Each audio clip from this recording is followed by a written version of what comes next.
Sebelum lanjut ke cerita selanjutnya, yuk subscribe dan like. Absen dulu di kolom komen ya ah. Udara sore di tepian danau biru itu seharusnya terasa romantis. Angin sepel-sepel memainkan ujung rambut Dina yang jatuh di bahunya, membawa aroma pinus dan air tawar yang menenangkan. Di ufuk barat, matahari mulai merunduk, menciptakan semburat warna oranye dan ungu yang memantul indah di permukaan air yang tenang seperti cermin. Dina, kau ingat apa yang aku katakan saat kita pertama kali ke sini? Suara rendah Randy memecah keheningan. Pria itu berdiri di belakang kursi roda Dina.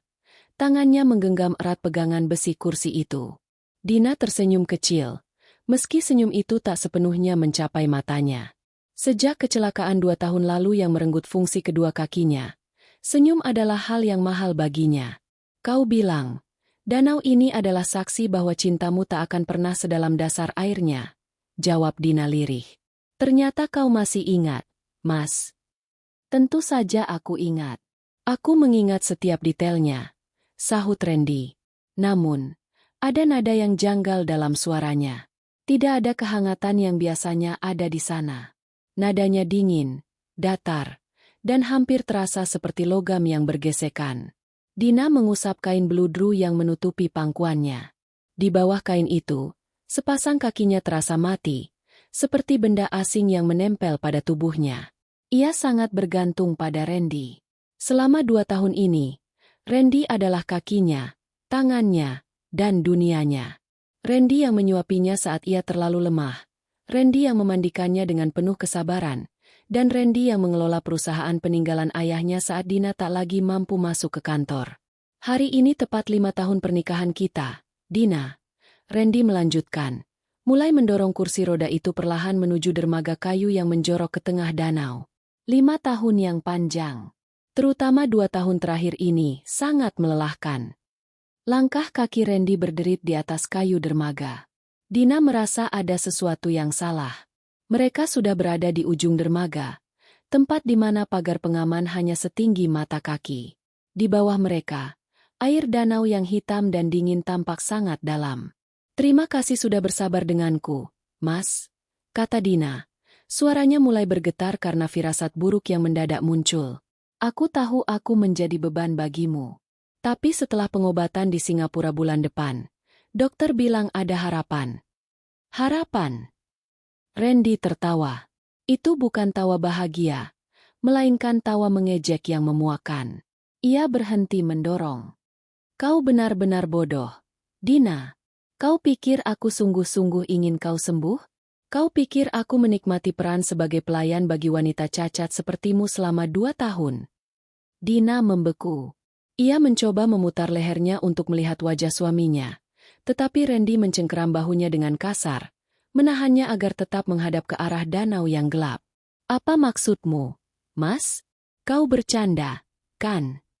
Aku tidak pernah seserius ini seumur hidupku, bisik Randy tepat di telinga Dina. Napasnya terasa panas dan berbau kebencian. Aku sudah muak berpura-pura menjadi suami yang setia. Aku muak mencium bau obat-obatan di tubuhmu. Kau tahu berapa lama aku harus menunggu untuk menguasai seluruh aset ayahmu? Pengacara bilang, jika kau mati karena kecelakaan, semua warisan itu jatuh ke tanganku tanpa celah. Jantung Dina berdegup kencang, seolah ingin melompat keluar dari dadanya. Air mata mulai mengalir di pipinya. Mas, tolong jangan bercanda seperti ini. Aku mencintaimu. Cinta tidak membayar tagihan gaya hidupku, Dina. Tapi saham perusahaanmu bisa. Randy melepaskan pegangannya pada bahu Dina dan meraih kembali pegangan kursi roda. Ia memundurkan kursi itu sedikit, memberi ruang untuk sebuah dorongan yang kuat. Wajah Randy berubah menjadi topeng monster yang mengerikan di bawah cahaya senja yang memudar. Tidak ada lagi sisa-sisa pria lembut yang dinikahi Dina 5 tahun lalu. Yang ada hanyalah pria rakus yang dibutakan oleh harta. Matilah kau, bodoh. Sebentar lagi semuanya jadi milikku. Teriak Randy dengan penuh penekanan pada setiap katanya. Tanpa ragu, Randy memberikan dorongan sekuat tenaga. Kursi roda itu meluncur cepat. Rodanya berputar liar di atas kayu dermaga sebelum akhirnya melayang di udara. Waktu seolah melambat bagi Dina.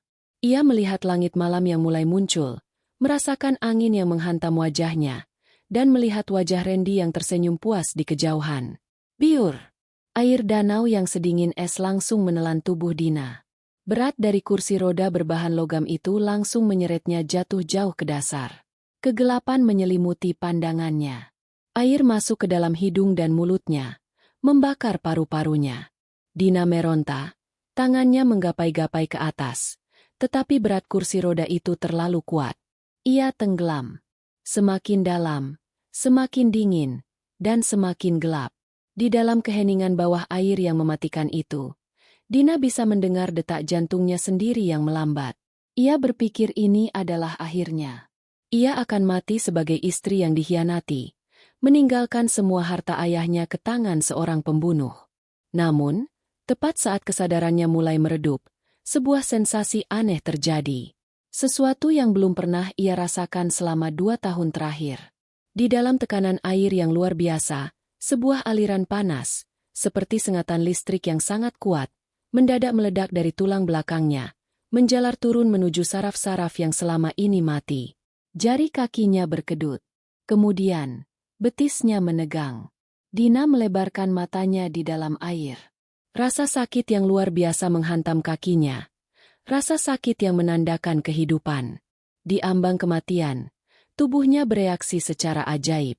Adrenalin dan insting bertahan hidup memicu sesuatu yang tidak bisa dijelaskan oleh medis. Ia tidak lagi hanya seorang wanita lumpuh yang pasrah. Dengan sisa tenaga dan oksigen di paru-parunya, Dina mencoba melakukan hal yang mustahil. Ia menendang. Kegelapan di dasar danau biru bukanlah kegelapan biasa.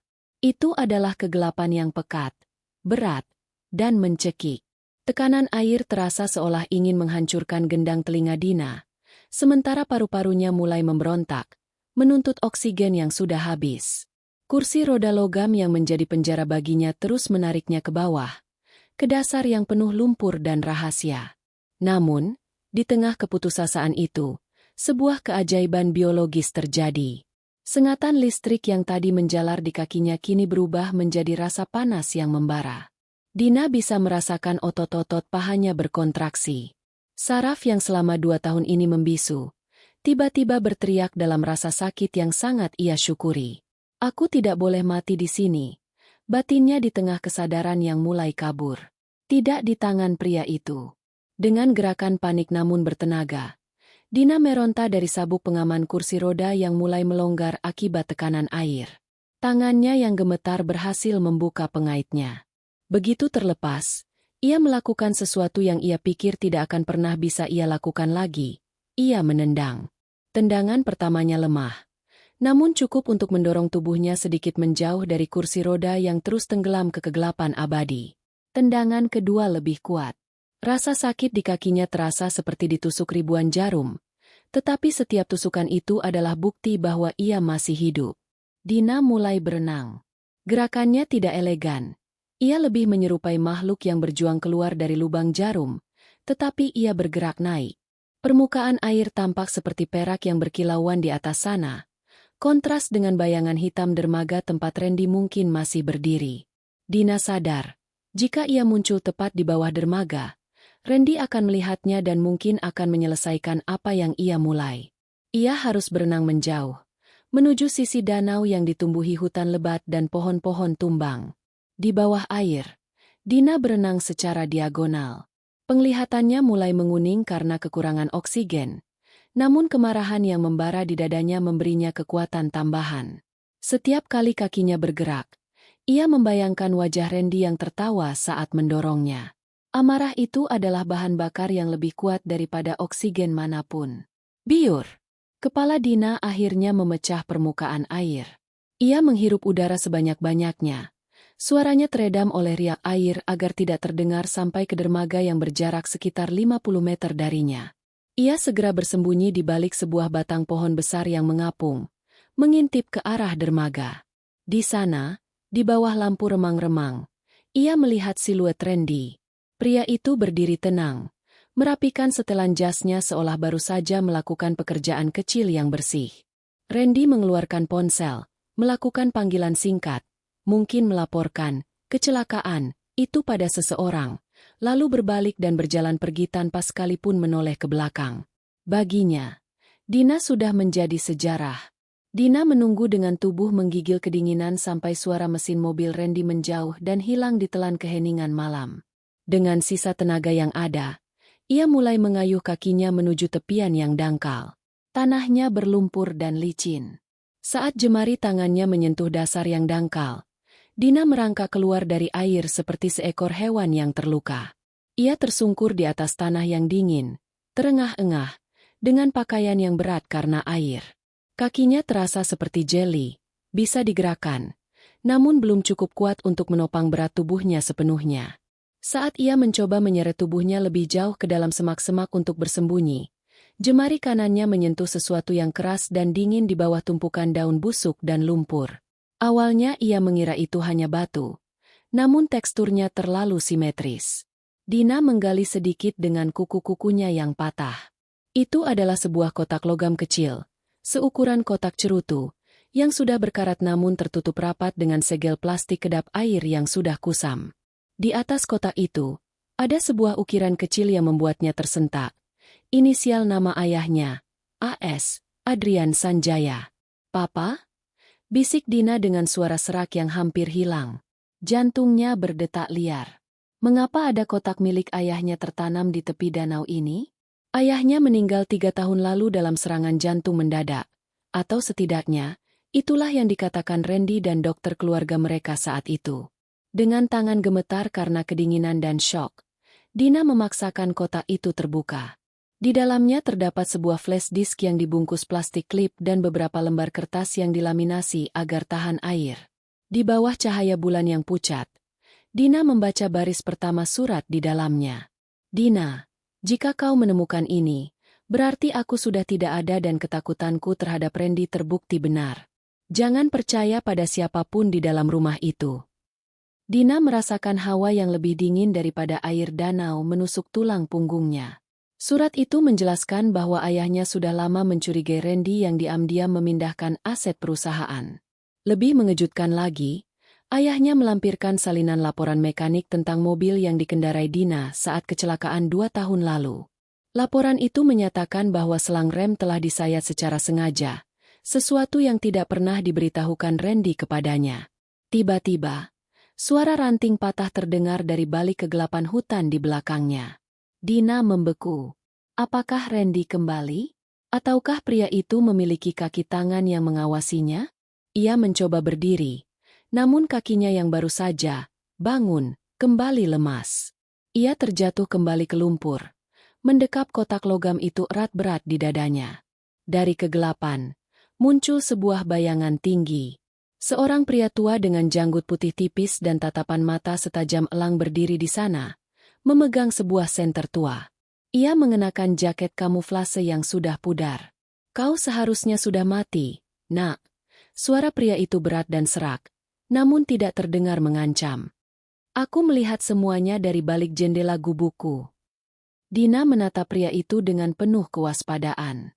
Siapa kau?" "Seseorang yang sudah lama menunggu saat ini terjadi," jawab si kakek sambil mengulurkan tangannya yang kasar. "Panggil aku Aki Malik. Dan jika kau ingin membalas dendam pada pria yang baru saja mencoba membunuhmu, kau harus ikut denganku sekarang sebelum anak buahnya datang menyisir tempat ini." Dina menatap tangan yang terulur itu, lalu menatap danau yang tenang di belakangnya. Wanita yang didorong ke danau tadi adalah Dina yang lemah dan lumpuh. Wanita yang bangkit dari lumpur ini adalah seseorang yang baru saja kehilangan segalanya, kecuali nyawanya dan amarahnya. Dina meraih tangan Aki Malik. Saat ia berdiri dengan bantuan pria tua itu, ia merasakan kekuatan baru mengalir di kakinya. Ia tidak hanya akan berjalan, ia akan mengejar Randy sampai ke lubang persembunyiannya yang paling dalam. Gubuk milik Aki Malik tidak lebih dari sebuah bangunan kayu kecil yang tersembunyi di balik rapatnya pepohonan mahoni. Di dalamnya, aroma kayu bakar dan minyak tanah memenuhi ruangan, menciptakan suasana yang kontras dengan kemewahan rumah minimalis yang selama ini ditinggali Dina bersama Randy. Dina duduk di atas balai-balai bambu. Tubuhnya dibungkus selimut wol tebal yang sedikit bau apek namun hangat. Di hadapannya, Segelas teh jahe panas mengepulkan uap. Kakinya, kedua tungkai yang selama 2 tahun ini hanya menjadi pajangan, terasa berdenyut hebat. Rasa sakit itu bukan lagi musuh, melainkan kawan yang mengingatkannya bahwa ia masih bernapas. Minum, perintah Aki Malik singkat. Ia sedang sibuk mengeringkan flash disk dan dokumen yang tadi ditemukan Dina dengan kain microfiber. Dina menyesap tehnya, matanya tak lepas dari kotak logam yang kini berada di tangan pria tua itu. Kenapa Aki bilang sudah menunggu saat ini? Apa Aki mengenal ayahku? Aki Malik berhenti bergerak. Ia menatap Dina dengan mata yang tampak telah melihat terlalu banyak kepahitan dunia. Adrian Sanjaya adalah orang baik. 10 tahun lalu, aku adalah kepala keamanan di perusahaannya sebelum aku memutuskan untuk menghilang ke hutan ini. Ayahmu tahu ada tikus di dalam perusahaannya, tapi dia tidak menyangka tikus itu adalah menantu yang sangat ia percayai. Dina tertegun. Jadi kotak itu. Ayahmu menanamnya di sini setahun sebelum dia meninggal. Dia sering datang memancing ke danau ini sendirian. Dia bilang padaku, jika terjadi sesuatu yang buruk padanya, aku harus memastikan kotak ini jatuh ke tanganmu, dan hanya padamu. Tapi kau mengalami kecelakaan tak lama setelah dia wafat. Dan Randy selalu menjagamu seperti penjara berjalan. Aku tidak punya kesempatan untuk mendekatimu. Dina meletakkan gelasnya dengan tangan gemetar. Ia membuka lembaran kertas yang telah dibersihkan Aki Malik. Di sana, tertulis rincian aliran dana ilegal yang dilakukan Randy ke sebuah rekening di luar negeri. Ada pula foto-foto Randy yang sedang bertemu dengan seorang wanita di sebuah hotel mewah. Wanita yang sangat dikenali Dina, Sinta, sekretaris pribadinya yang dulu ia anggap sebagai sahabat. Mereka sudah merencanakan ini sejak lama, bisik Dina. Air matanya jatuh, tapi kali ini bukan karena sedih, melainkan karena kemarahan yang membatu. Kecelakaan itu, Randy yang melakukannya. Dia ingin aku mati atau setidaknya tidak berdaya agar dia bisa memegang kendali penuh atas warisan papa. Dan sekarang dia pikir dia sudah menang, sambung Aki Malik. Ia mendekat, menatap kaki Dina yang sesekali berkedut. Bagaimana perasaan kakimu? Sakit sekali. Seperti ada ribuan jarum yang menusuk-nusuk sarafku. Aki Malik mengangguk. Itu bagus. Tekanan air dan syok ekstrim memaksa otakmu mengirim sinyal darurat ke saraf yang terhimpit. Tapi jangan salah sangka, Dina. Kau bisa menggerakkannya bukan berarti kau bisa langsung berlari. Kau butuh waktu untuk membangun kembali otot-ototmu yang menyusut. Dina mencoba menurunkan kakinya dari balai-balai. Begitu telapak kakinya menyentuh lantai tanah yang dingin, ia mengerang. Rasanya seperti menginjak bara api. Namun, dengan keras kepala, ia menumpukan berat badannya. Tubuhnya goyah, dan ia hampir tersungkur jika Aki Malik tidak segera menangkap lengannya. Pelan-pelan, elang kecil, ujar Aki Malik. Randy mengira kau sudah jadi santapan ikan di dasar danau. Gunakan waktu itu. Jangan muncul sebagai Dina yang lemah. Jika kau ingin menghancurkan monster, kau harus menjadi sesuatu yang lebih mengerikan dari monster itu sendiri. Dina menatap bayangan dirinya di cermin retak yang menggantung di dinding gubuk. Wajahnya pucat, rambutnya kusut, dan matanya merah. Namun, ada kilatan di matanya yang belum pernah ada sebelumnya. Aku butuh identitas baru, kata Dina tegas. Dina Sanjaya sudah mati di danau itu. Aku ingin dia percaya bahwa dia berhasil membunuhku. Aki Malik tersenyum tipis, sebuah senyum yang menyimpan banyak rahasia kelam. Aku punya teman di kota yang bisa mengurus dokumen. Tapi itu butuh biaya. Dan kau butuh latihan fisik yang sangat keras. Aku tidak akan mengasihanimu hanya karena kau seorang wanita. Jangan kasihani aku, tantang Dina. Buat aku bisa berjalan. Buat aku bisa bertarung.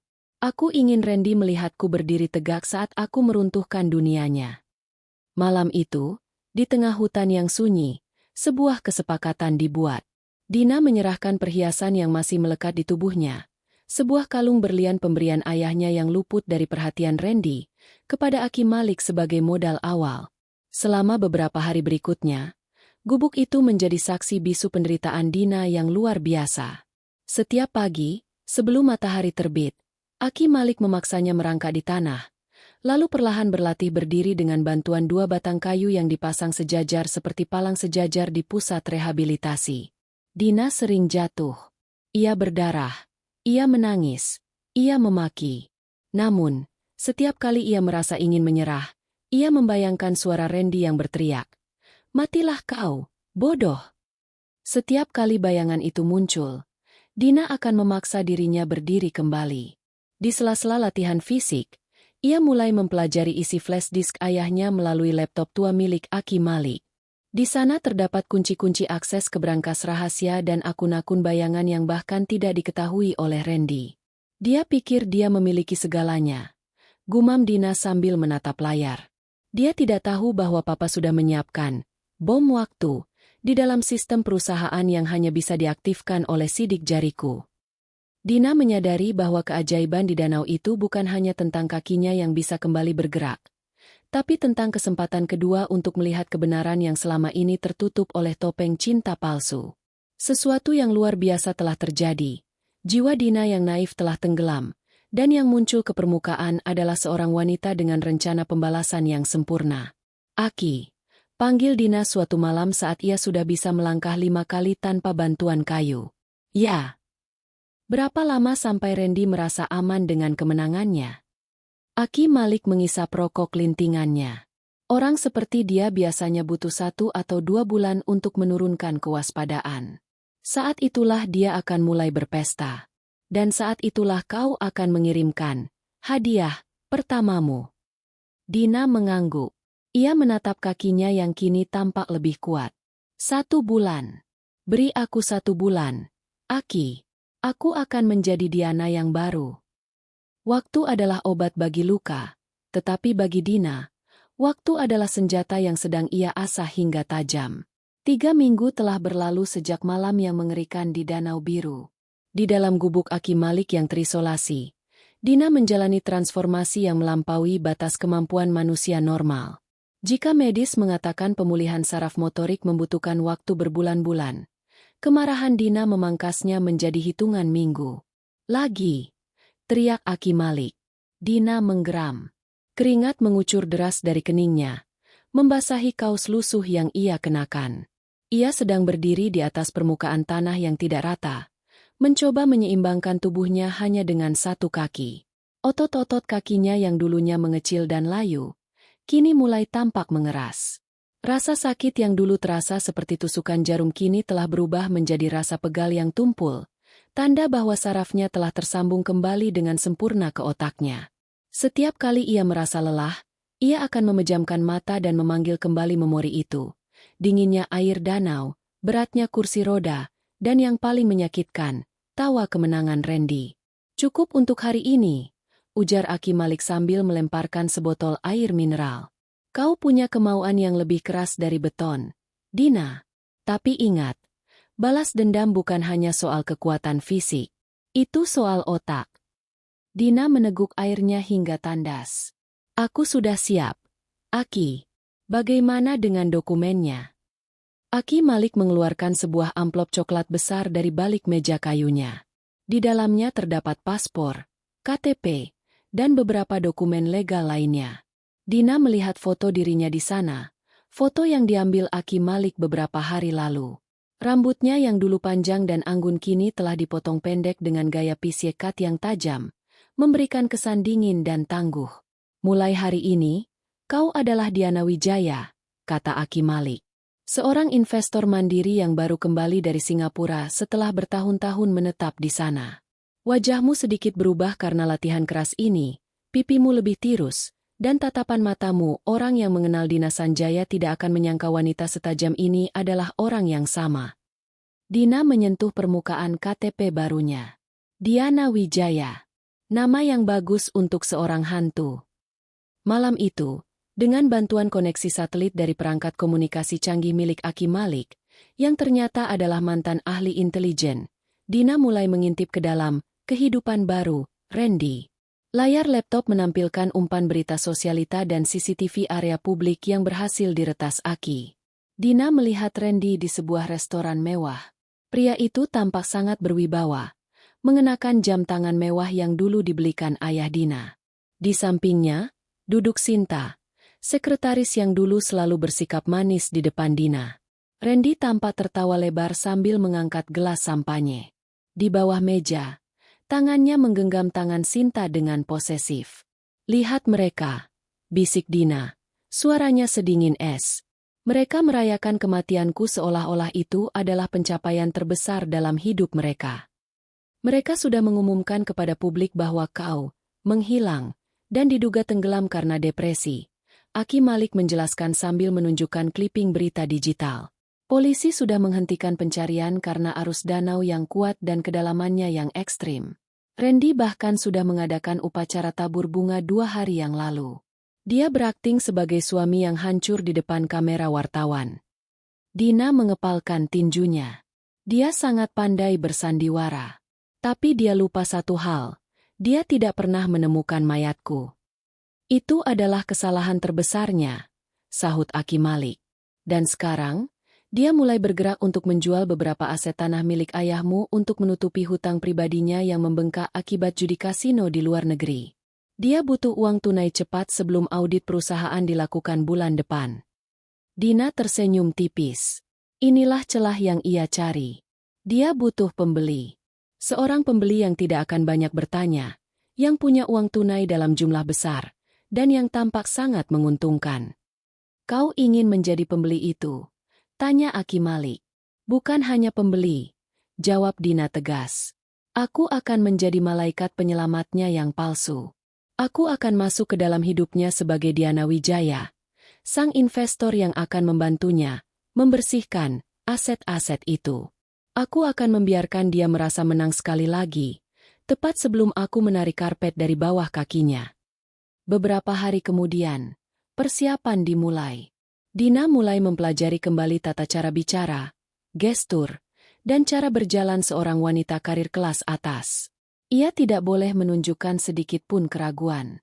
Ia melatih langkah kakinya agar tidak terlihat pincang sedikit pun. Setiap langkah harus penuh otoritas. Aki Malik juga membantunya mengakses akun bank rahasia milik ayahnya.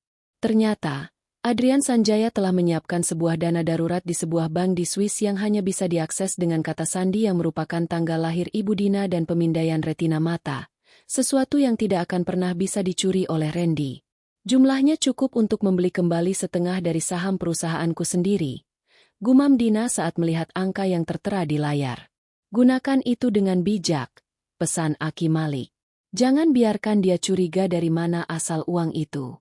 Gunakan perusahaan cangkang di Singapura sebagai tameng." Sebelum meninggalkan gubuk itu untuk menuju ke kota, Dina kembali ke tepian danau.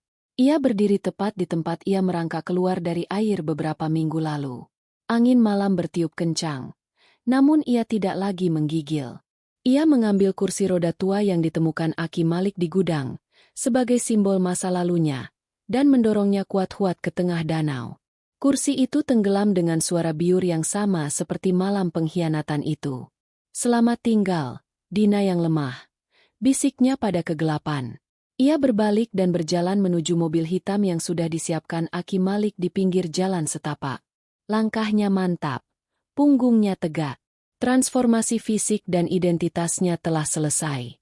Kini, saatnya Diana Wijaya melakukan debutnya di dunia nyata. Target pertamanya adalah sebuah pesta amal yang akan dihadiri oleh Randy dan Sinta besok malam. Pesta di mana semua orang akan mengenang kematian tragis Dina Sanjaya. Mereka tidak tahu bahwa sang pengantin maut akan datang berkunjung tanpa diundang. Aula ballroom Hotel Grand Majestic berpendar oleh cahaya lampu kristal yang mewah. Denting gelas sampanye dan alunan musik klasik yang lembut menciptakan suasana kelas atas yang memabukkan. Malam ini adalah Malam Kenangan Adrian Sanjaya, sebuah acara amal yang dikelola oleh Randy, yang secara cerdik ia gunakan untuk memoles citranya sebagai menantu yang berbakti sekaligus pewaris tahta Sanjaya Group yang sah. Randy berdiri di tengah ruangan, mengenakan tuxedo hitam yang dijahit sempurna. Di sampingnya, Sinta tampil mencolok dengan gaun malam berwarna merah darah yang ketat, memegang lengan Randy dengan gestur yang terlalu intim untuk seorang sekretaris yang berduka. "Kau terlihat luar biasa malam ini, Randy," bisik Sinta sambil menyesap minumannya. "Semua orang membicarakan betapa tegar dirimu menghadapi kehilangan Dina." Randy menyeringai tipis, sebuah ekspresi yang ia sembunyikan di balik gelasnya. "Kehilangan? Aku menyebutnya pembebasan. Sebentar lagi, tanda tangan terakhir dari pengadilan akan menyatakan dia mati secara hukum. Setelah itu, tidak ada lagi yang bisa menghalangi kita." Namun, di tengah gelak tawa itu, pintu besar aula terbuka. Seorang wanita melangkah masuk, dan seolah-olah udara di ruangan itu tersedot keluar secara tiba-tiba. Dia mengenakan gaun sutra berwarna perak metalik yang memeluk tubuhnya dengan elegan, memberikan kesan seperti pedang yang dibungkus kain indah. Rambut pendeknya ditata tajam, menonjolkan tulang pipi yang tinggi dan sorot mata yang dingin namun mempesona. Dia berjalan dengan langkah mantap. Setiap ketukan hak sepatunya di atas lantai marmer terdengar seperti detak jam yang menghitung mundur. Tidak ada kursi roda. Tidak ada kelemahan. Randy membeku. Gelas di tangannya bergetar. Untuk sesaat, jantungnya seolah berhenti berdetak. Struktur wajah wanita itu, cara dia memiringkan kepalanya, itu sangat mengingatkannya pada seseorang yang seharusnya sudah membusuk di dasar danau. "Siapa dia?" tanya Sinta. Suaranya tiba-tiba terdengar cemas. Dia mirip sekali dengan..." "Mustahil," desis Randy, mencoba menenangkan dirinya sendiri. "Dina sudah mati. Aku sendiri yang memastikan itu." Wanita itu berjalan lurus ke arah mereka. Kerumunan tamu terbelah secara alami, memberi jalan bagi aura dominasi yang ia bawa. Ia berhenti tepat 3 langkah di depan Randy, lalu mengulas senyum yang tidak mencapai matanya, senyum yang terasa seperti sayatan pisau. "Selamat malam, Tuan Randy." Suara wanita itu rendah dan merdu, namun memiliki nada otoritas yang asing. "Saya Diana Wijaya, dari Sanjaya Global Investment Singapore." Randy mengerjapkan mata, berusaha mencari celah di wajah wanita di depannya. "Diana? Nama yang sangat indah. Maaf, saya sedikit terkejut. Anda memiliki kemiripan yang luar biasa dengan almarhumah istri saya." Dina, yang kini adalah Diana, tertawa kecil. Suara tawa yang dulu lembut kini terdengar tajam. "Oh, benarkah? Saya sering mendengar itu sejak mendarat di kota ini. Saya harap itu adalah sebuah pujian, bukan sebuah kutukan. Saya dengar istri Anda mengalami tragedi yang sangat memilukan." Randy berdehem, mencoba menguasai keadaan.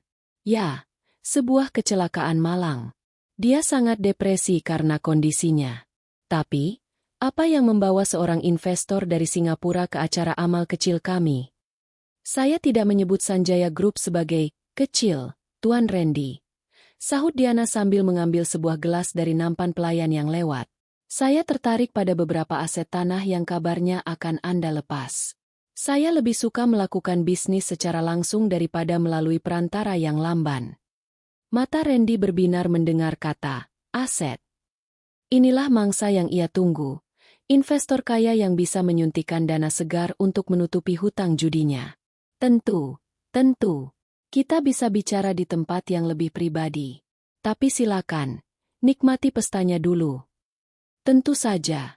Diana menatap Sinta dari atas ke bawah, membuat wanita itu merasa telanjang dan tidak nyaman.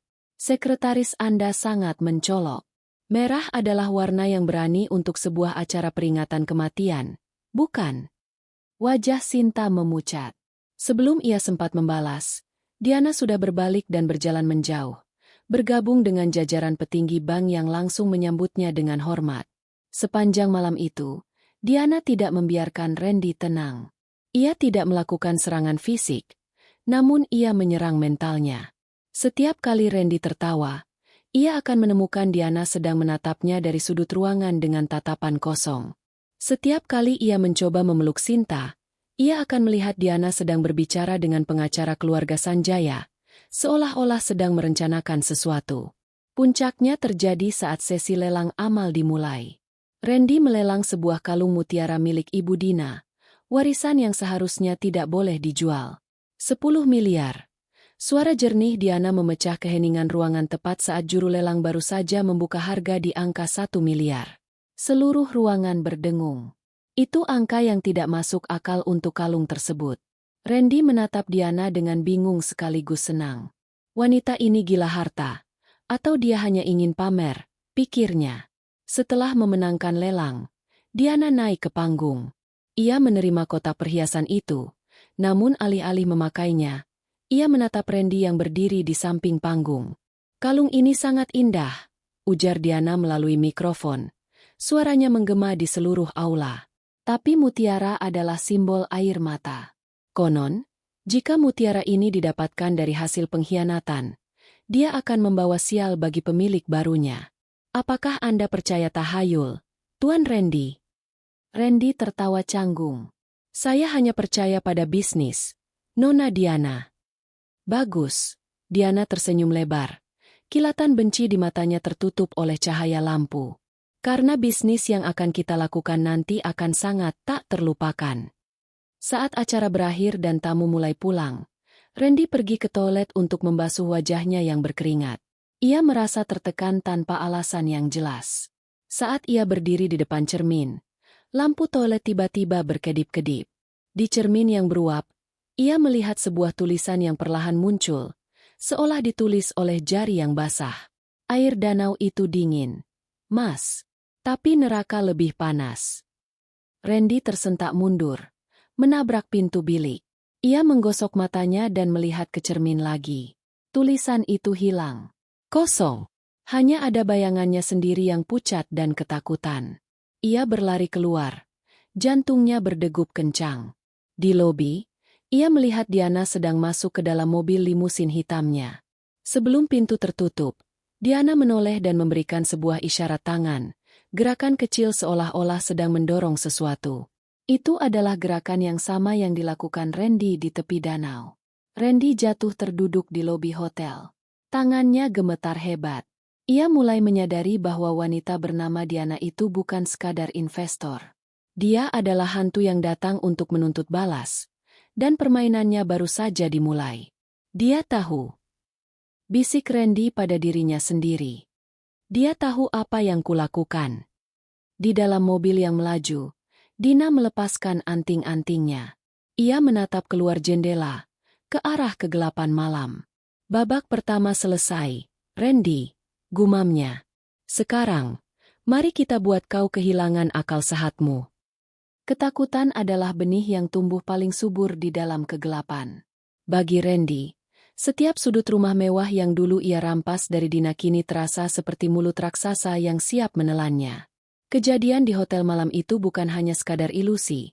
Itu adalah retakan pertama pada dinding mentalnya yang selama ini ia bangun dengan kebohongan. Pagi itu, Randy terbangun dengan keringat dingin. Di sampingnya, Sinta masih tertidur lelap. Namun Randy tidak lagi merasakan gairah. Ia melangkah menuju balkon kamar yang menghadap ke kolam renang. Saat ia melihat ke bawah, ia tersentak. Di dasar kolam renang yang jernih, tampak sebuah kursi roda tergeletak. Sinta, bangun! Teriak Randy histeris. Sinta terlonjak kaget dan berlari ke balkon. Ada apa? Randy? Kenapa kau berteriak? Lihat itu. Siapa yang menaruh kursi roda itu di sana? Randy menunjuk ke bawah dengan jari gemetar. Sinta melongo ke bawah, mengerutkan kening. Kursi roda apa? Itu hanya bayangan pohon Kamboja. Randy, kau ini kenapa? Randy melihat kembali ke kolam. Kursi roda itu hilang. Hanya ada riak air yang tenang dan bayangan pohon. Ia mengusap wajahnya dengan kasar. Aku pasti kurang tidur. Nona Diana itu benar-benar mengacaukan pikiranku. Investor itu hanya kebetulan mirip, sayang, ujar Sinta sambil mengusap punggung Randy. Fokuslah pada pertemuan siang ini. Jika dia setuju membeli lahan di Bukit Harapan, semua hutang kita akan lunas. Kantor pusat Sanjaya Group kini terasa asing bagi Randy. Saat ia berjalan menuju ruangannya, ia merasa para karyawan berbisik-bisik di belakangnya. Begitu ia membuka pintu ruang kerja pribadinya, yang dulu merupakan ruang kerja ayah Dina, ia menemukan sebuah paket di atas mejanya. Paket itu tidak memiliki nama pengirim. Hanya ada pita berwarna hitam pekat yang melilitnya. Dengan tangan gemetar, Randy membukanya. Di dalamnya terdapat sebuah pemutar kaset tua, tape recorder, dan sebuah amplop berisi foto. Randy mengambil foto itu lebih dulu. Jantungnya seolah berhenti berdetak. Itu adalah foto dirinya dari sudut pandang bawah air. Foto itu memperlihatkan wajah Randy yang sedang menyeringai puas di atas dermaga. Diambil tepat saat Dina tenggelam. Kualitas fotonya buram, seolah diambil dari kamera yang terendam. Namun ekspresi jahat Randy terlihat sangat jelas. Randy menekan tombol play pada pemutar kaset tersebut. Suara derit kursi roda yang bergesekan dengan kayu. Suara angin yang menderu. Lalu, suara Randy sendiri yang berteriak. "Matilah kau, bodoh! Sebentar lagi semuanya jadi milikku." Diakhiri dengan suara ceburan air yang keras dan sunyi yang mencekam. Randy membanting pemutar kaset itu ke dinding hingga hancur berkeping-keping. "Siapa? Siapa yang melakukan ini?" teriaknya kalap. Tepat saat itu, interkom di mejanya berbunyi. "Tuan Randy, Nona Diana Wijaya sudah tiba untuk pertemuan siang ini." Randy mencoba mengatur napasnya. Ia merapikan dasinya, menyembunyikan pecahan kaset di bawah meja, dan berusaha memasang wajah profesional. "Silakan masuk." Dina melangkah masuk dengan setelan blazer berwarna biru navy yang tajam. Ia membawa tas kerja kulit dan sebuah tablet di tangannya. Senyumnya hari ini tampak lebih ramah, namun tetap menyimpan misteri yang dalam. "Selamat siang, Tuan Randy. Anda tampak pucat. Apakah AC di ruangan ini terlalu dingin?" tanya Diana sambil duduk tanpa dipersilakan. "Ah, tidak. Hanya sedikit kelelahan karena acara semalam," jawab Randy canggung. "Jadi, mari kita bicara tentang lahan di Bukit Harapan." Diana meletakkan tabletnya di meja. "Sebelum itu, Tuan Randy, saya menemukan sesuatu yang menarik saat melakukan due diligence terhadap perusahaan Anda. Ada sebuah aliran dana yang cukup besar mengalir ke sebuah bengkel mobil kecil di pinggiran kota 2 tahun lalu. Untuk sebuah perbaikan rem yang sangat mahal. Bukankah itu aneh?" Randy membeku. Bengkel itu adalah tempat ia membayar mekanik untuk menyabotase mobil Dina. Itu hanya perawatan rutin kendaraan operasional perusahaan. Tentu saja. Diana menyesap kopi yang baru saja diantarkan sekretaris. "Tapi mekanik itu, siapa namanya?" "Ah, Pak Joko. Sayang sekali dia baru saja menghilang kemarin. Polisi mungkin akan mulai bertanya-tanya." Diana mencondongkan tubuhnya ke depan, menatap langsung ke mata Randy. "Saya tidak suka berbisnis dengan orang yang memiliki masalah hukum yang menggantung di kepala mereka. Itu merusak nilai investasi." "Apa maksudmu?" "Aku tidak punya masalah hukum." "Bagus kalau begitu." Diana kembali ke mode profesional. "Saya akan membeli lahan Bukit Harapan dengan harga 20% di atas harga pasar. Namun, saya ingin pembayarannya dilakukan melalui transfer ke rekening pihak ketiga yang saya tunjuk di Singapura. Ini untuk efisiensi pajak." Randy yang sudah terdesak oleh hutang dan ketakutan tidak lagi berpikir panjang. Baginya, uang 20% di atas harga pasar adalah tiket keselamatannya. "Setuju. Aku akan menyiapkan dokumen penjualannya sekarang." "Oh, satu lagi." Diana berdiri, hendak meninggalkan ruangan. "Saya mengirimkan paket kecil ke meja Anda pagi tadi. Apakah Anda menyukainya?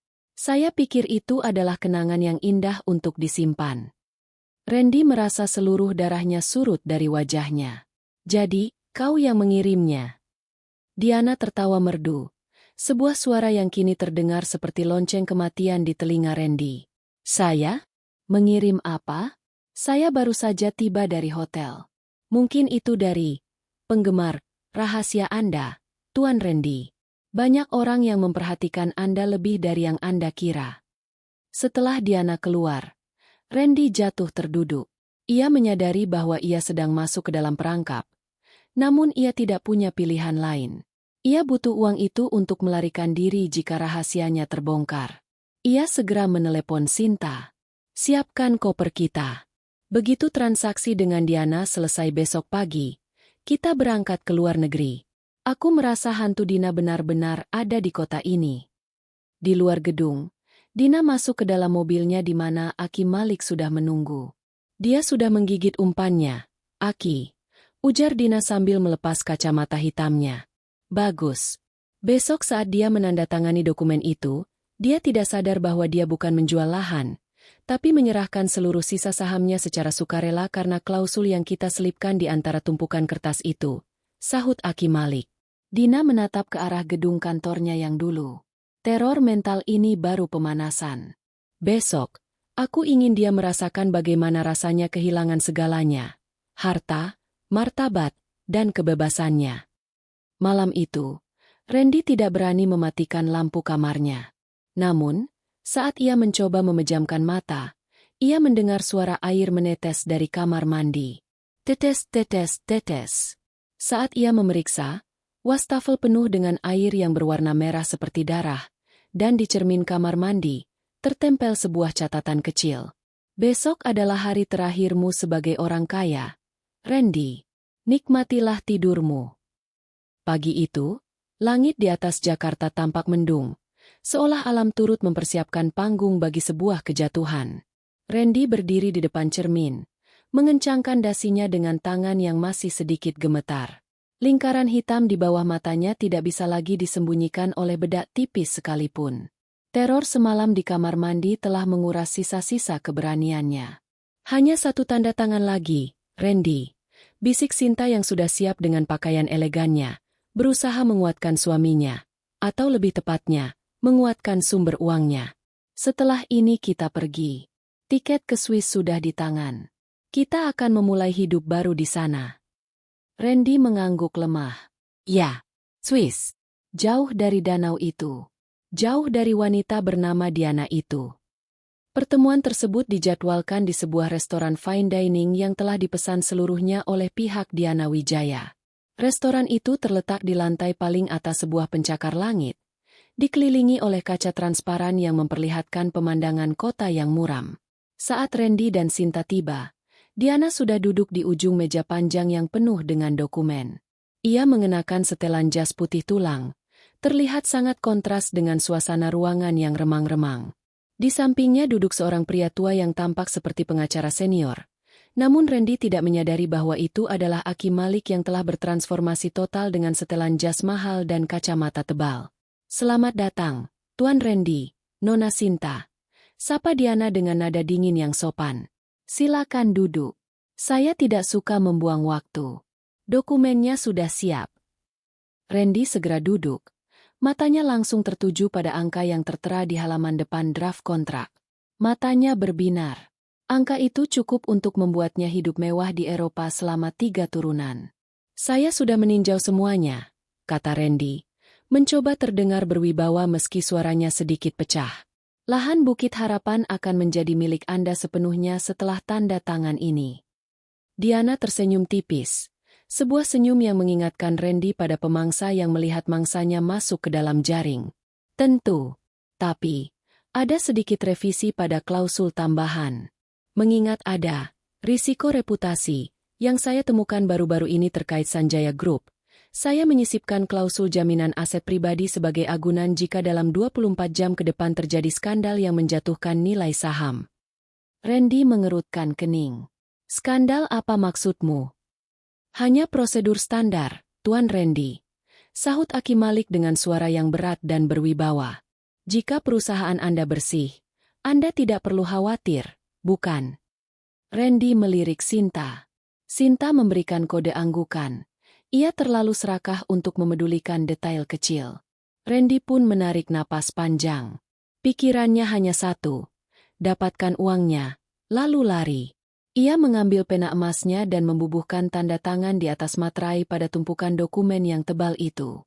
Ia tidak menyadari bahwa di antara ratusan lembar kertas itu, terdapat surat pernyataan pengakuan hutang fiktif dan penyerahan saham pengendali yang telah disusun dengan sangat rapi oleh Aki Malik. Selesai, ujar Randy dengan lega. Sekarang, mana transfernya? Diana mengambil dokumen itu, memeriksanya sebentar, lalu menyerahkannya pada Aki Malik. Ia kemudian menyandarkan punggungnya ke kursi, menatap Randy dengan tatapan yang tiba-tiba berubah menjadi sangat tajam. Transfernya sudah dilakukan, Randy, kata Diana pelan. Tapi bukan ke rekeningmu di Singapura. Jantung Randy mencelos. Apa? Apa maksudmu? Lalu kemana? Ke rekening Yayasan Perlindungan Anak Yatim dan dana pensiun karyawan Sanjaya Group yang selama ini kau korupsi, jawab Diana. Suaranya kini tidak lagi dibuat-buat. Itu adalah suara asli Dina. Randy berdiri dengan kasar. Kursinya terdorong ke belakang hingga jatuh. Apa-apaan ini? Kau menipuku. Siapa kau sebenarnya? Diana berdiri perlahan. Ia berjalan mengitari meja. Langkah kakinya terdengar mantap di atas lantai kayu. Ia berhenti tepat di depan Randy. Ruangan itu tiba-tiba terasa sangat sempit. Kau bilang aku mirip dengan istrimu, bukan? Diana mendekatkan wajahnya ke telinga Randy, membisikkan kalimat yang membuat seluruh bulu kuduk Randy berdiri. Air danau itu memang dingin, Mas. Tapi kau tahu apa yang lebih dingin? Hati seorang wanita yang kau dorong untuk mati. Randy terbelalak. Ia mundur beberapa langkah, menabrak kaca jendela besar di belakangnya. Dina, tidak mungkin. Kau lumpuh. Aku melihatmu tenggelam. Kau hantu. Hantu tidak bisa menandatangani kontrak, Randy. Sahut Dina dengan senyum kemenangan. Hantu juga tidak bisa mengambil kembali apa yang memang miliknya. Berkat tanda tanganmu barusan, kau bukan lagi pemilik Sanjaya Group. Kau bahkan tidak lagi memiliki rumah tempat kau tidur semalam. Semuanya kembali kepadaku. Sinta, yang sedari tadi terdiam karena syok, mencoba berteriak. Ini penipuan. Aku akan panggil polisi. Aki Malik berdiri dan membuka sebuah laptop yang terhubung dengan layar besar di ruangan itu. Silakan, Nona Sinta. Tapi sebelum itu, mungkin Anda ingin melihat ini. Layar besar itu menampilkan rekaman video CCTV tersembunyi dari kamar hotel tempat Randy dan Sinta sering bertemu saat Dina masih lumpuh. Video itu berganti dengan rekaman suara Randy saat berada di dermaga, rekaman asli yang jernih. Lalu, puncaknya adalah dokumen hasil autopsi ulang ayah Dina yang menunjukkan jejak racun arsenik dosis kecil yang diberikan secara berkala. Polisi sudah ada di bawah, Sinta, kata Dina dingin. Bukan untuk menangkapku, tapi untuk menjemput kalian berdua atas dugaan pembunuhan berencana terhadap ayahku dan percobaan pembunuhan terhadapku. Randy jatuh terduduk di lantai. Wajahnya pucat pasi seperti mayat. Ia menatap tangannya yang tadi digunakan untuk menandatangani dokumen. Tangan yang kini telah menandatangani surat kematian bagi kebebasannya sendiri. Kau, bagaimana kau bisa berjalan? Tanya Randy dengan suara yang nyaris hilang. Dina menatap kedua kakinya sendiri. Lalu menatap Randy dengan rasa jijik yang murni. Kebencian padamu adalah fisioterapi terbaik di dunia. Kau ingin aku mati sebagai orang bodoh. Tapi Tuhan membiarkanku hidup untuk melihatmu membusuk di penjara. Tepat saat itu, pintu restoran didobrak terbuka. Sekelompok petugas kepolisian masuk dengan surat perintah penangkapan. Suasana di dalam restoran mewah itu seketika berubah menjadi medan perang mental yang menyesakkan. Suara derap sepatu bot polisi yang beradu dengan lantai marmer menciptakan irama yang menakutkan bagi Randy dan Sinta. Kilatan lampu kamera dari beberapa jurnalis yang ternyata sudah diselundupkan Aki Malik ke dalam ruangan mulai menyambar-nyambar, mengabadikan wajah pucat sang pengusaha sukses yang kini tampak seperti tikus terjepit. Randy masih terduduk di lantai, menatap ujung sepatu hak tinggi Dina seolah-olah itu adalah moncong senjata. Ini tidak mungkin, ini ilusi, igau Randy. Ia mencoba meraih kaki Dina, ingin memastikan apakah wanita di depannya ini benar-benar daging dan darah, atau hanya manifestasi dari rasa bersalahnya. Dina menarik kakinya menjauh dengan rasa jijik. Jangan sentuh aku dengan tangan yang sudah membunuh ayahku, Randy. Petugas kepolisian, yang dipimpin oleh Inspektur Baskoro, maju ke depan. Saudara Randy dan saudari Sinta, Anda berdua ditahan atas dugaan konspirasi pembunuhan, penipuan aset, dan percobaan pembunuhan terhadap Dina Sanjaya. Anda memiliki hak untuk tetap diam. Sinta mulai histeris. Ia mencoba berlari menuju pintu keluar. Namun dua petugas wanita segera menjegal dan memborgol tangannya. Bukan aku. Ini semua ide Randy. Dia yang menyabotase mobil itu. Dia yang merencanakan semuanya di danau. Aku hanya mengikuti perintahnya, teriak Sinta, mencoba menyelamatkan dirinya sendiri dengan mengkhianati kekasih gelapnya. Randy menoleh ke arah Sinta dengan tatapan kosong. Pengkhianatan di atas pengkhianatan. Ia tertawa getir. Sebuah tawa kering yang terdengar gila. Kita melakukannya bersama. Sinta, kau yang menyiapkan racun arsenik untuk ayahnya setiap pagi di dalam teh itu. Ingat? Kau yang bilang padaku bahwa kursi roda itu harus masuk ke danau agar tidak ada bukti. Para jurnalis sibuk mencatat setiap kata dari pengakuan spontan tersebut. Dina berdiri diam, membiarkan kebencian mereka saling menghancurkan satu sama lain. Ia merasa sebuah beban berat yang selama ini menghimpit dadanya perlahan terangkat. Namun, ia tahu ini belum benar-benar berakhir. Tiba-tiba, Randy bangkit berdiri dengan gerakan yang tidak terduga. Meskipun tangannya gemetar, ia berhasil menyambar sebuah pisau steak perak yang ada di atas meja makan. Sebelum polisi sempat bereaksi, ia menarik Dina ke arahnya dan menempelkan mata pisau itu ke leher Dina. Mundur! Semuanya mundur! Teriak Randy kalap. Matanya merah, dan keringat bercucuran di wajahnya yang kini tampak tirus dan berantakan. Para polisi segera mencabut senjata mereka. Letakkan pisaunya. Randy, jangan memperburuk keadaan. Perintah Inspektur Baskoro. Randy tidak mendengar. Ia menatap Dina dengan kebencian yang murni. Kau seharusnya mati di danau itu. Dina, kenapa kau harus kembali? Kenapa kau tidak membiarkan aku hidup tenang dengan semua harta ini? Aku sudah bekerja keras untuk mendapatkannya. Dina tidak gemetar. Ia merasakan dinginnya logam di kulit lehernya. Namun rasa dingin itu tidak sebanding dengan dinginnya air danau yang pernah menelan tubuhnya. Ia menatap Randy melalui pantulan kaca jendela. Kau bekerja keras untuk mendapatkan apa yang bukan milikmu, Randy. Suara Dina terdengar sangat tenang, hampir seperti bisikan seorang ibu kepada anaknya. Kau tahu kenapa aku bisa berjalan kembali? Bukan hanya karena keajaiban medis. Tapi karena Tuhan ingin aku melihat wajahmu saat kau kehilangan segalanya. Jika kau ingin membunuhku sekarang, lakukanlah. Tapi kau tidak akan pernah bisa membunuh kebenaran yang sudah tersebar. Diam kau. Diam. Randy semakin menekan pisaunya, menciptakan garis merah kecil di leher Dina. Aki Malik, yang sedari tadi bersiaga, memberikan kode kecil kepada petugas sniper yang berada di gedung seberang. Namun, Dina memberikan isyarat dengan jarinya agar mereka menahan diri. Ia ingin menyelesaikan ini dengan tangannya sendiri. Randy, kata Dina lagi. Suaranya kini penuh dengan otoritas. Lihat keluar jendela. Lihat kota yang ingin kau kuasai ini. Di bawah sana, namamu sudah menjadi sampah. Perusahaan yang kau cintai sudah kembali ke tanganku. Kau tidak punya apa-apa lagi. Bahkan Sinta pun sudah menjualmu demi pengurangan masa tahanan. Randy melirik ke arah Sinta yang sedang menangis terseduh-seduh di pelukan polisi. Fokusnya terpecah. Rasa hancur, dikhianati, dan putus asa menghantamnya sekaligus. Kekuatan di tangannya mulai melemah. Dina memanfaatkan sepersekian detik kelengahan itu.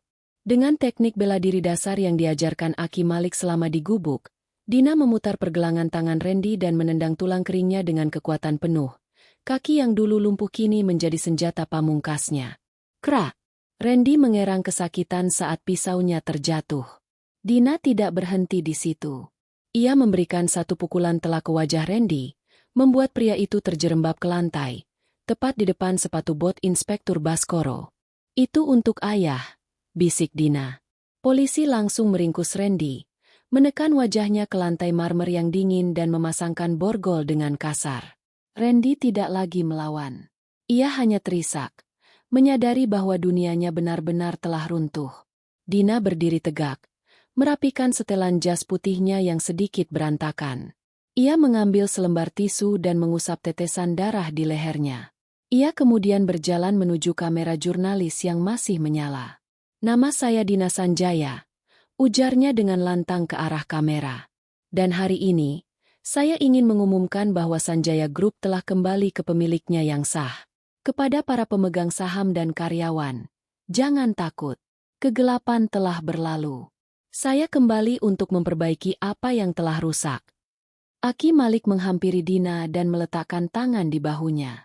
"Kau melakukannya dengan baik, Nak. Ayahmu pasti bangga."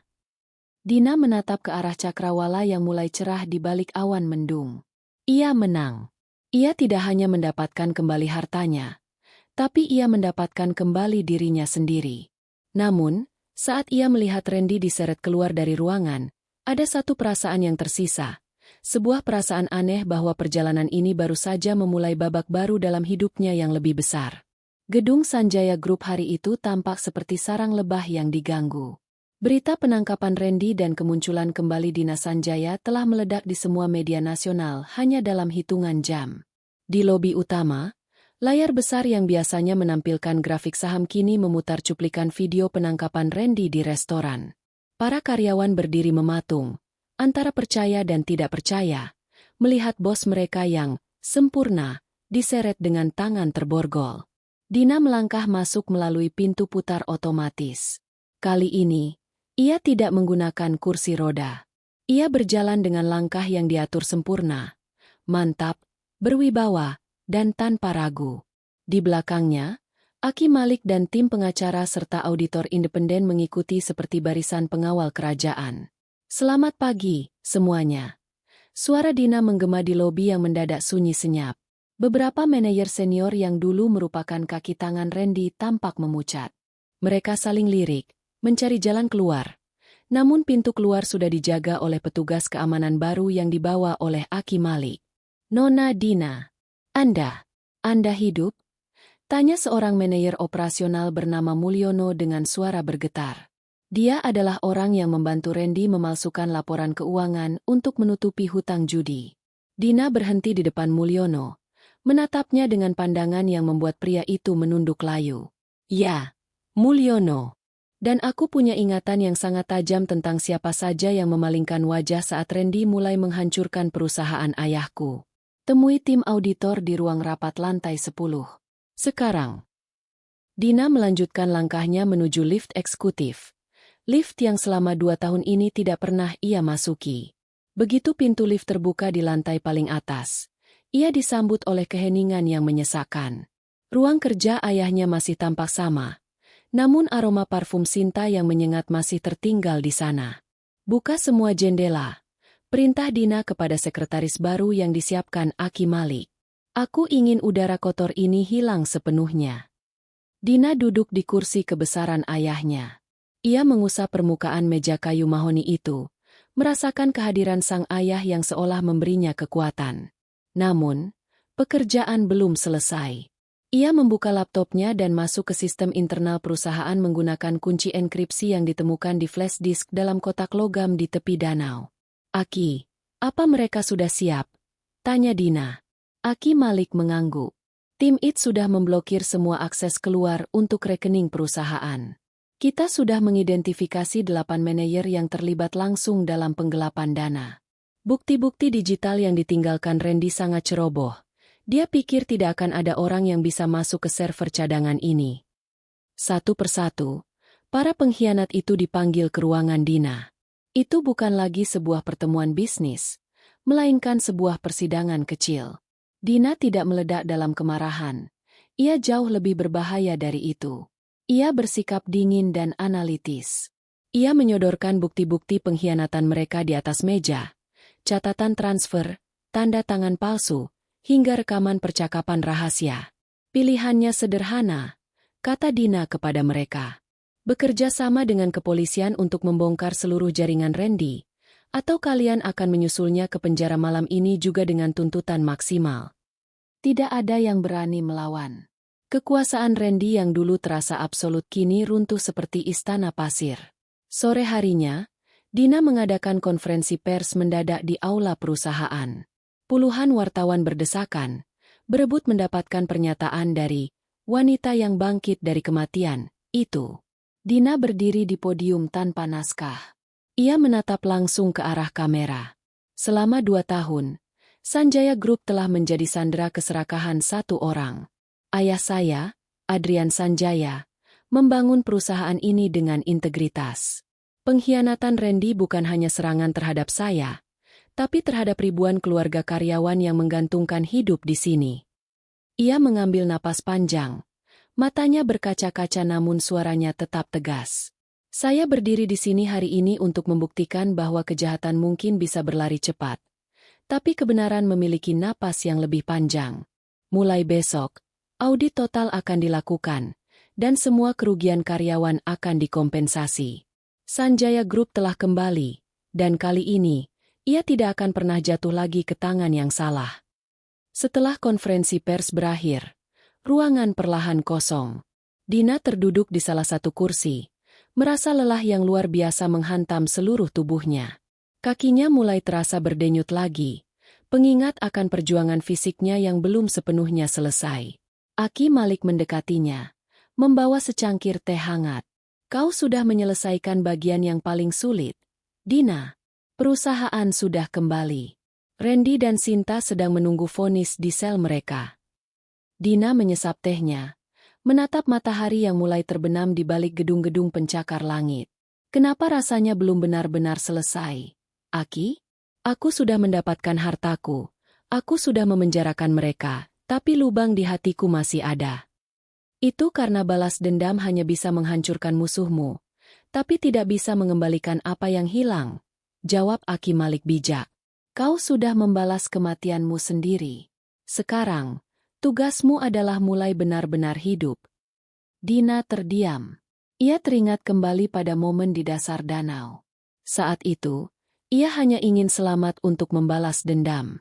Sekarang, setelah semua itu tercapai, ia menyadari bahwa hidup yang diberikan kembali kepadanya adalah sebuah kanvas kosong yang harus ia lukis dengan sesuatu yang lebih dari sekadar amarah. Ia bangkit dari kursinya, berjalan menuju jendela kaca besar. Di kejauhan, ia bisa melihat arah menuju Danau Biru. Tempat yang seharusnya menjadi makamnya, kini justru menjadi tempat kelahirannya kembali. Ada satu hal lagi yang harus aku lakukan, gumam Dina. Apa itu? Menghadapi Randy untuk terakhir kalinya. Bukan sebagai korban, bukan sebagai hantu, tapi sebagai pemenang yang telah memaafkan masa lalunya. Dina tahu, untuk benar-benar melangkah maju, ia harus memutus rantai kebencian itu di tempat yang paling gelap, di balik jeruji besi tempat Randy kini meratapi kebodohannya. Dinding ruang kunjungan penjara itu berwarna abu-abu kusam, sedingin suasana di dalamnya. Bau disinfektan yang tajam bercampur dengan udara lembab, menciptakan atmosfer yang menyesakan. Dina duduk di balik kaca pembatas, menatap sebuah pintu besi di seberangnya yang perlahan terbuka dengan derit yang memilukan. Seorang pria keluar dengan langkah gontai. Dia mengenakan seragam oranye yang kebesaran untuk tubuhnya yang kini tampak kurus kering. Rambutnya yang dulu selalu tertata rapi kini dicukur cepak dan berantakan. Itu adalah Randy. Dalam waktu singkat, pria yang dulu begitu pongah itu tampak telah menua 10 tahun. Randy duduk di kursi seberang Dina, perlahan mengangkat gagang telepon komunikasi. Tangannya gemetar hebat. Ia tidak berani menatap mata Dina. Kenapa kau datang? Suara Randy terdengar serak, nyaris seperti bisikan. Kau datang untuk tertawa? Untuk melihat betapa hancurnya aku. Dina memegang gagang teleponnya dengan tenang. Ia menatap Randy bukan dengan kemarahan, melainkan dengan rasa hampa yang mendalam. Aku datang untuk melihat pria yang dulu pernah kucintai, dan memastikan bahwa tidak ada lagi sisa dari pria itu di dalam dirimu. Randy akhirnya mendongak. Matanya merah dan cekung. Aku sudah kehilangan segalanya. Dina. Sinta telah memberikan semua bukti tambahan untuk memperingan hukumannya sendiri. Aku akan membusuk di sini seumur hidupku. Apakah itu belum cukup bagimu? Harta dan penjara hanyalah konsekuensi hukum, Randy, sahut Dina datar. Tapi yang ingin aku tahu adalah, saat kau mendorong kursi rodaku malam itu, apakah ada sedikit saja bagian dari hatimu yang merasa ragu? Apakah ada memori tentang 5 tahun pernikahan kita yang membuat tanganmu bergetar? Randy terdiam. Ia menatap meja logam di depannya. Setetes air mata jatuh di atas permukaan yang dingin itu. Awalnya ya. Tapi keserakahan adalah racun yang bekerja pelan. Dina, setiap kali aku melihatmu di kursi roda, aku tidak melihat istriku. Aku melihat beban yang menghalangi kebebasanku untuk memiliki semua harta Sanjaya. Aku membencimu karena kau membuatku merasa seperti pelayan. Padahal aku ingin menjadi raja. Dina mengangguk perlahan. Terima kasih atas kejujuranmu. Itu adalah satu-satunya hal berharga yang pernah kau berikan padaku selama pernikahan kita. Dina meletakkan gagang telepon itu. Ia berdiri, bersiap untuk pergi. Dina, tunggu, teriak Randy. Suaranya teredam kaca. Maafkan aku, tolong, maafkan aku. Dina berhenti sejenak. Namun ia tidak berbalik. Aku memaafkanmu, Randy. Bukan karena kau pantas mendapatkannya, tapi karena aku tidak ingin membawa beban kebencianmu lagi dalam langkahku. Selamat tinggal. Dina melangkah keluar dari penjara itu.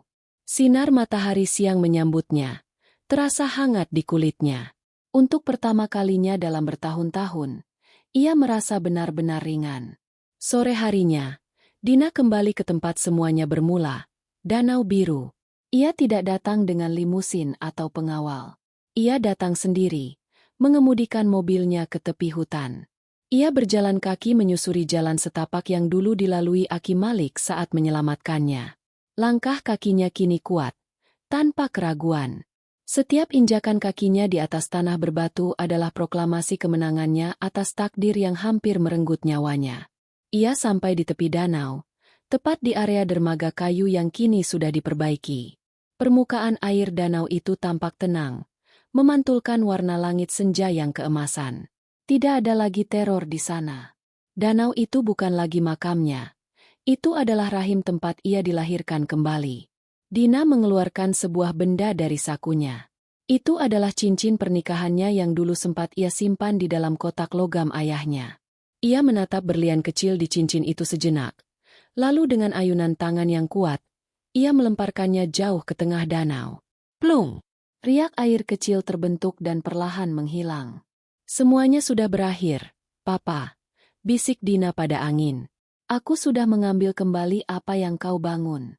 Aku sudah membersihkan namamu. Dan sekarang, aku akan mulai membangun mimpiku sendiri. Aki Malik muncul dari balik pepohonan, membawa sebuah tas kecil. Pria tua itu tersenyum melihat Dina yang berdiri tegak menantang angin. Jadi, apa rencana selanjutnya bagi Diana Wijaya?